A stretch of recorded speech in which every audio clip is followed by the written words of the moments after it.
North কোরিয়ার president Kim জংকে নিয়ে গতকালকে একটা ব্রেকিং নিউজ হয়েছে।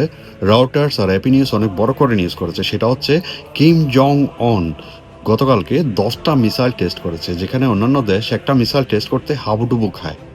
সেখানে উনি 10টা মিসাইল সাকসেসফুলি টেস্ট করেছে, ওগুলো জাপানের সমুদ্রে গিয়ে পড়েছে।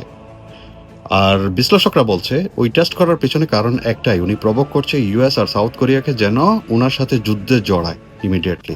এখন দেখার বিষয় ইউএস আর সাউথ কোরিয়া কীভাবে রিয়াকশনটা দেয়। আর কিম জং অন সম্বন্ধে বলে রাখি, ওনার কাছে এমন এমন মিসাইল আছে, ওই মিসাইলগুলোর রেঞ্জ পুরো পৃথিবী জুড়ে, শুধু সুইজারল্যান্ড আর নেদারল্যান্ড ছাড়া। তো উনি যে কোনো জায়গায় ওনার মিসাইল পাঠাতে পারে, উনি ততটুকু শক্তিশালী। আর তাছাড়া ওনার সরকারও অনেক শক্তিশালী, ওনার সরকার কেউ ভাঙতে পারে না। এই জন্যই ওনার সাথে ভালো সম্পর্ক আছে রাশিয়ার প্রেসিডেন্ট পুতিনের সাথে আর চায়নার প্রেসিডেন্ট শি জিনপিংয়ের সাথে।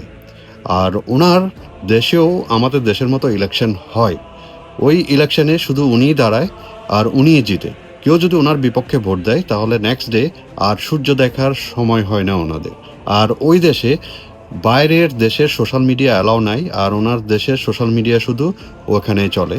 আর বাইরের সেই জন্য ওনার সম্বন্ধে, ওনার দেশের সম্বন্ধে কোনো ইনফরমেশন বাইরের সরকারের কাছে নেই। তো সেই জন্য সবাই ওনাকে আক্রমণ করতে ভয় পায়। আর এখন funny moment. A few moments later. আমাদের বাবলু নাকি এখন খাবার দাবার ঠিকভাবে খাচ্ছে না, এখন সবসময় মিসাইল হাতে, তার ইন্টেলিজেন্সের সাথে সময় পাস করছে।